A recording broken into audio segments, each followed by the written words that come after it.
오늘 말씀은 예레미야 29장 말씀입니다.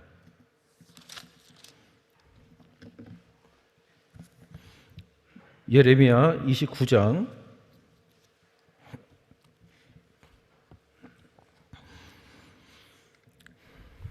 함께 한마음으로 합독합니다.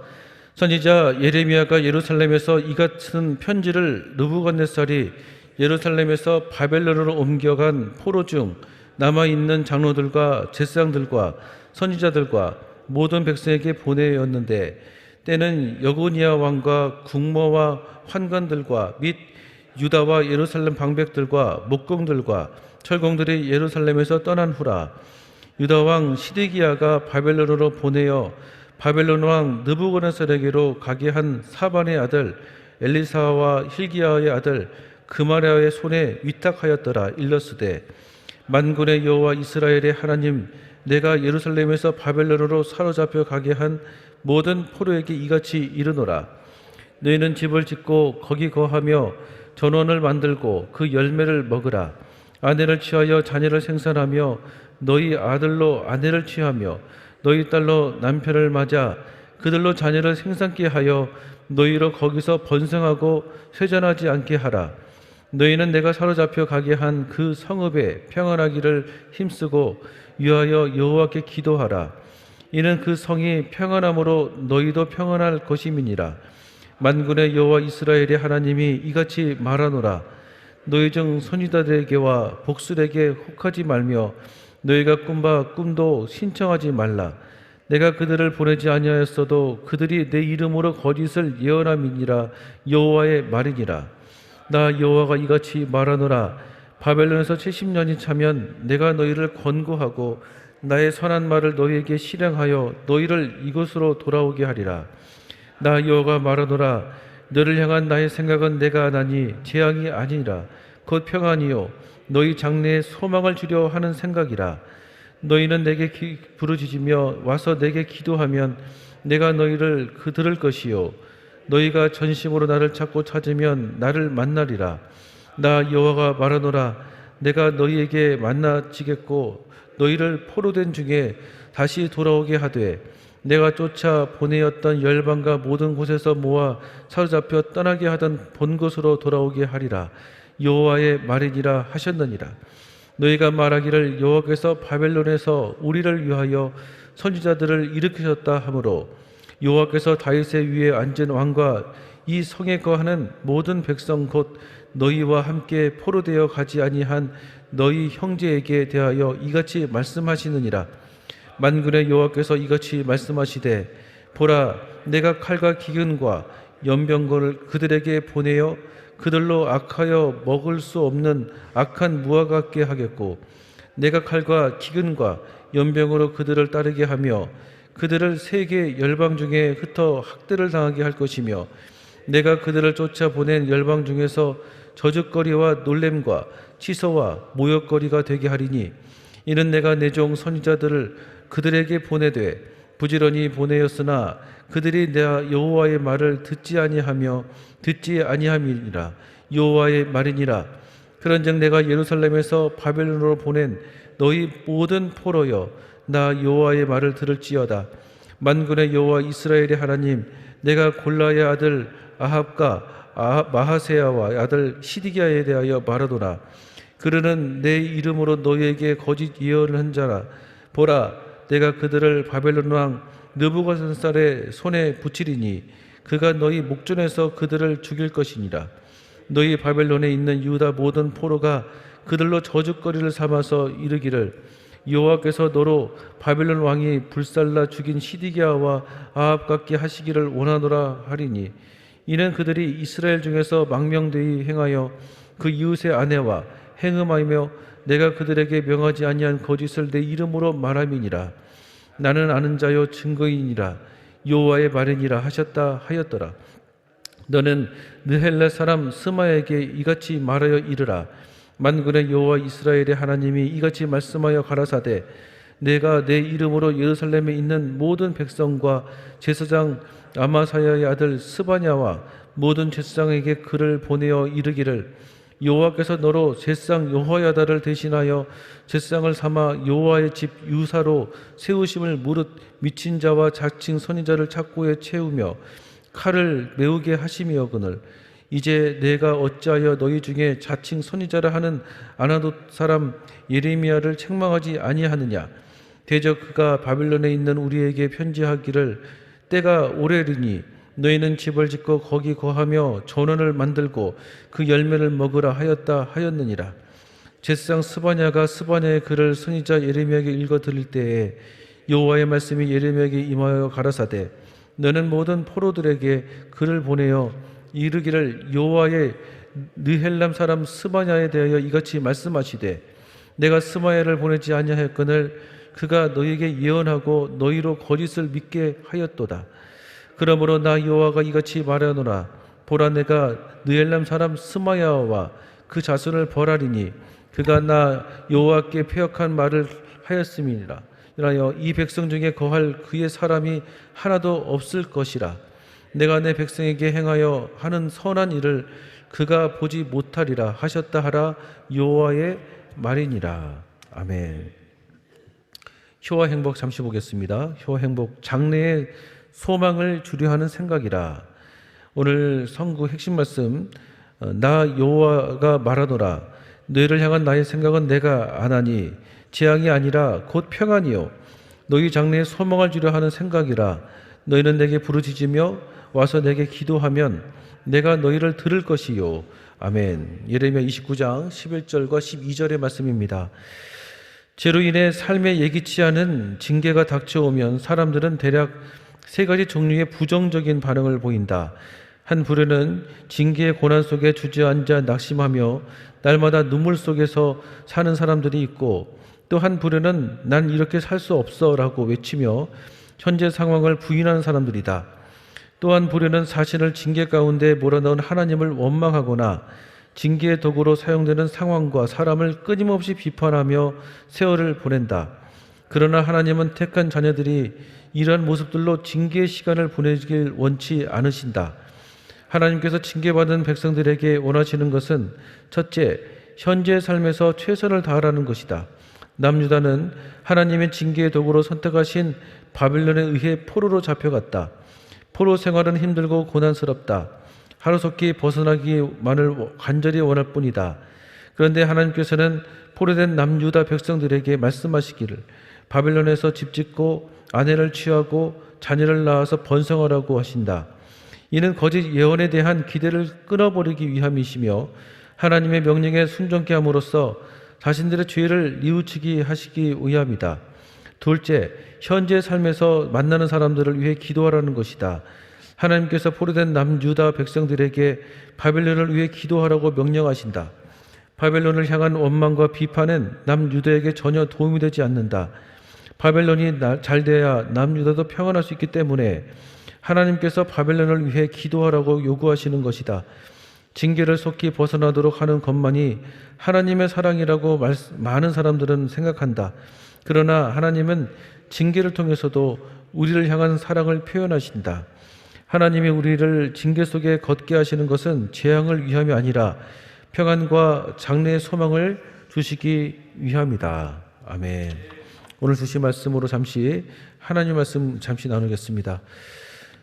이스라엘이 우상숭배로 바벨론 포로 생활을 70년을 하게 되었습니다.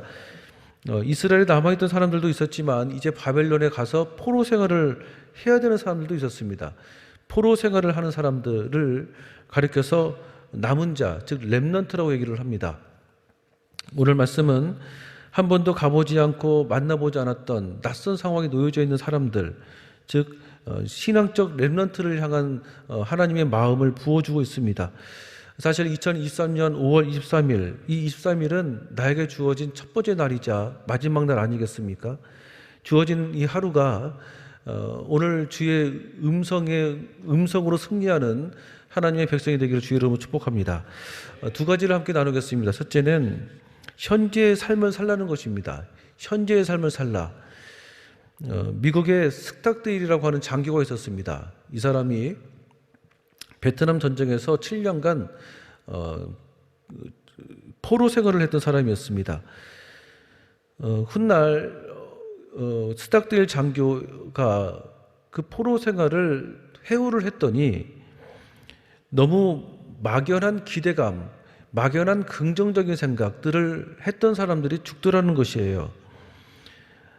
그의 답변은 이렇습니다. 수용소에 남아 있었던 대부분의 미군 포로들이 우리는 내년 크리스마스에는 집에 갈 수 있을 거야 라고 하는 막연한 기대감을 갖고 있었다는 것입니다. 근데 막상 크리스마스가 됐는데 집에 가지 못했을 때 얼마나 마음이 허탈해집니까? 우울해지고 자기가 기대했던 것만큼 채워지지 않으니까 얼마나 마음이 절망스러웠겠어요. 내년에는 그 부활절에 우리가 집에 다시 돌아갈 수 있을 거야 라고 생각했던 그 사람들이 오히려 죽더라는 것입니다. 사실 크리스마스나 부활절은 미국 사람들 입장에서는 의미 있는 절기가 될 수 있겠지만 베트남 사람들 입장에서는 크리스마스나 부활절이 큰 의미가 없잖아요. 그러니까 현실을 부정하고 막연한 기대감을 가지고 있었던 그 사람들이 현실적인 어떤 기대감이 채워지지를 못하니까 마음이 무너지고 결국 삶이 포기되어지는 경우가 많더라는 것이에요. 그런데 콜린스 장교는 자기와 그리고 부하들에게 이같이 얘기를 했대요. 우리는 언제 집에 갈지 아무도 모른다. 아무도 장담할 수가 없다.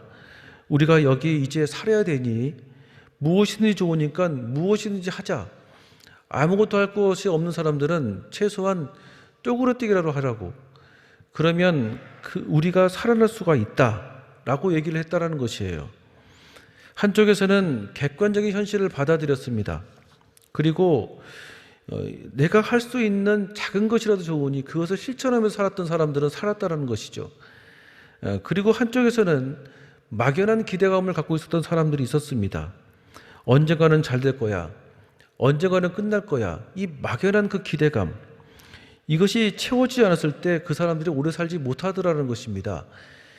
객관적으로 정확하게 현실을 인정하고 내가 할 수 있는 작은 것부터 실천하는 그 사람들이 미래가 열려지더라는 것이에요. 그래서 여러분, 작은 것을 절대로 놓치지 않기를 축복합니다. 예레미야는 하나님의 마음을 이제 포로된 자들, 즉 렘넌트들에게 편지를 통해서 전하고 계시는 겁니다. 70년의 세월을 막연하게 기다리지 말고 바벨론에서 집을 짓고 이스라엘 동족들과 함께 결혼해서 자식을 낳고 그리고 거기서 밥을 먹고 살아라. 그리고 거기서 번성해라. 그 말씀이 4절부터 6절까지의 내용으로 말씀하고 계십니다. 언젠가는 잘 된다는 막연한 기대감이 실망되어지면 오히려 우울해지지 않습니까? 그러나 지금 당장 내가 할 수 있는 작은 일들을 해 나갈 때 그 일들이 내 삶에 어떤 의미가 되어지고 가능성이 되어지고 작은 일들을 성취해 나갈 때 나에 대한 기대감이 새로워지고 그리고 자신감이 새로워질 수 있다는 것입니다. 그래서 존 크롬볼츠 교수라는 분이 있는데요. 이 존 크롬볼츠 교수라는 분은 하버드 대학교에서 굉장히 저명했던 분이셨어요. 이분이 하는 말이 큰 기적을 경험한 사람들은 작은 것을 결코 놓치지 않더라는 것이에요. 너무 꿈이 크고 막연한 사람들은 오히려 작은 것을 놓칠 수가 있는데 작은 것을 놓치지 않고 거기서의 성실함을 가지고 땀 흘렸던 사람들이 오히려 큰 것이 내게 오는 경우가 많더라는 것입니다. 오늘 주신 하루가 주님 안에서 축복이 되기를 축복합니다. 내가 만나는 그 사람들에게 놓치지 말고 성실함을 가지고 살기를 축복합니다. 주어진 예배, 주어진 어떤 일상 이런 것들이 상당히 내게 소중한 것들 아니겠습니까? 이것들을 충실하게 살아가다 보면 하나님께서 내게 허락하신 또 예비하신 좋은 일들이 우리 안에 다가올 줄로 믿습니다. 두 번째로는 하나님의 계획을 신뢰하라는 것입니다. 하나님의 계획을 우리는 신뢰하셔야 되는 거예요. 성경에 보면 원수를 통해서 나를 성장시켰던 그리고 성장해 갔던 하나님의 계획들이 있고 그 인물들이 많이 등장되어집니다. 오늘 본문도 사실 동일해요. 바벨론은 이스라엘의 원수였습니다. 그런데 그 바벨론을 통해서 이스라엘이 결국 회개하게 되어지고 성장되어서 회복의 계획을 그 이스라엘을 통해서 하나님께서 풀어가는 거 아니겠습니까? 중요한 것은 그들의 연약한 것들이 있는데 그 연약한 것들이 적의 바빌론을 통해서 성장시키고 있다는 거예요. 그래서 그 사람의 어떤 연약함을 가지고 비판하지 말고 원망하지 말고 살라는 것입니다. 바벨론을 계속 원망한들 이스라엘을 향한 하나님의 계획은 사실 수정되지 않지 않겠습니까? 제 아내는 평소에는 조금 덜렁덜렁 거리는 것 같고 평소에는 조금 마음이 좀 항상 이렇게 좀 유순한 것 같은 느낌이 있는데 결정적이고 중요한 상황이 되어지면 굉장히 성격이 좀 꼼꼼해요. 그리고 완벽하게끔 하려고 참 노력들을 많이 합니다. 그런 성향이 있어요. 그래서 저는 평소에는 완벽한 것 같고 꼼꼼한 것 같은데 저도 좀 이상하게들 결정적인 순간에는 조금 대충 하려고 하는 습관이 있어요. 그냥 게 좋은 거라고 해서 넘어가려고 하는 습관이 있었단 말이에요. 그래서 이제 신혼 초에는 이런 부분이 서로 충돌이 돼가지고 서로 좀 싸우는 때가 있었거든요. 솔직히 말하면. 근데 아내의 이런 부분으로 인해서 시간이 가보니까 저도 많이 성장되어 있더라고요. 그런 부분들을 맞춰나가기 위해서도 얼마나 많은 노력과 기도와 도와달라고 하는 은혜가 구하는 게 있었겠어요? 또 어떤 분들은 남편이 정말 믿대요. 생각하면 치가 떨린대요. 그런데 그 남편 덕분에 하나님을 만나는 분들이 얼마나 많이 있습니까? 또 어떤 분은 내 안에 정말 싫은 나의 모습이 있대요. 내가 생각해도 정말 이것만큼은 변하고 싶은 나의 모습이 있을 거 아니겠습니까? 근데 그것들을 때문에 내가 하나님의 사람이 되어져 나간대요. 그러니까 나의 약한 것을 가지고 하나님은 또 일을 하기를 원하시는 거 아니겠습니까? 약할 때 강함 되신 그 하나님, 그 약함을 하나님 앞에 인정하고 그것 때문에 주님의 계획을 내가 열어가는 거 아니겠어요? 그래서 가만히 생각해 보면 원수가 있기 때문에 내가 새로워지고 변화되는 것 같습니다. 그래서 원망하지 말고 놓고 기도하는 것이 믿는 자의 모습일 줄로 믿습니다. 우리가 오늘 말씀을 두고 생각해 보면 내 뜻에 맞지 않은 사람이 있어서 힘은 들 수 있습니다. 그건 확실한 것 같아요. 그런데 너무 원망 불평하게 되어지면 그 원망 불평이 오히려 해가 되는 것 같아요. 그래서 그 사람을 통해서 하나님 나에게 새롭게 해주기를 원하시는 것이 무엇입니까? 하나님의 마음으로 내 자신과 삶을 돌아보는 은혜가 있기를 주 이름으로 축원드리겠습니다. 기도하겠습니다. 살아계신 하나님 아버지 감사합니다. 하나님 오늘도 현재의 삶을 살 수 있도록 우리를 축복하여 주시옵소서. 작은 것을 놓치지 말고 그 작은 것에 최선을 다하고 주어진 하루가 내 삶 가운데 마지막일 거니 하면서 성실한 땀을 흘리기를 원합니다. 그러므로 하나님 때로는 현재의 삶을 놓치지 않게 하여 주시고 그리고 어떤 연약한 것들 정말 맞지 않는 이웃의 성품들 그것들이 있다면 이제 원망과 시비가 아닌 그 연약함을 통해서 내가 무엇을 성장하기를 원하시는지 하나님의 마음을 품을 수 있는 하루가 되게 하여 주시옵소서. 날마다 믿음으로 기도하는 과정 속에 주의 축복이 함께할 줄로 믿습니다. 예수님의 이름으로 기도드립니다. 아멘.